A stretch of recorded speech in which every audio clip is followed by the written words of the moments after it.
Hi అండి, అందరికీ నమస్కారం. Welcome to Vijay media. ఇప్పుడే అందిన వార్త. సెప్టెంబర్ 1 ఇచ్చే పెన్షన్లో కీలక మార్పు. లేటెస్ట్ అప్డేట్ రావడం జరిగింది. సో దానికి సంబంధించిన పూర్తి వివరం చెప్పడం కోసం నేను ఈ వీడియో చేస్తున్నాను. వీడియోని పూర్తిగా చూస్తేనే నేను చెప్పే సమాచారం మీకు బాగా అర్థమవుతుంది. అలాగే వీడియో నచ్చితే వీడియోకి లైక్ ఇచ్చి నన్ను సపోర్ట్ చేయండి. నా ఛానల్ ఎవరైనా కొత్తగా చూస్తున్నట్లయితే కనుక తప్పకుండా సబ్స్క్రైబ్ చేసుకోండి. అప్పుడే ప్రభుత్వం నుంచి వచ్చే మరిన్ని వీడియోస్ నేరుగా చూడడానికి అవకాశం ఉంటుంది. అలాగే వీడియోని లైక్ చేయడం వల్ల వీడియోని కొంతమందికి రీచ్ అయ్యి ఇన్ఫర్మేషన్ మరికొంతమందికి రీచ్ అవుతుంది. సో లేట్ చేయకుండా మన వివరాల్లోకి వెళ్ళిపోదాం. ఆంధ్రప్రదేశ్లో సామాజిక పింఛన్దారులకు ఊహించని శుభవార్త వచ్చింది. ఒకరోజు ముందుగానే పెన్షన్లు పంపిణీ చేయనున్నట్లు ప్రభుత్వం ప్రకటించింది.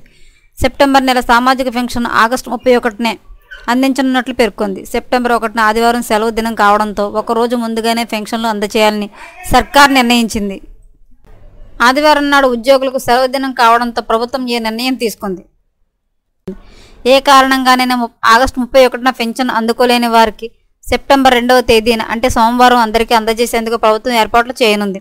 కాగా ప్రతి నెల 1వ తేదీన ఎన్టీఆర్ భరోసా పెన్షన్లు కూడా ప్రభుత్వం విజయవంతంగా పంపిణీ చేస్తోంది. పెన్షన్ పంపిణీలో ప్రతి నెల రికార్డులు తిరగాస్తున్న విషయం తెలిసిందే.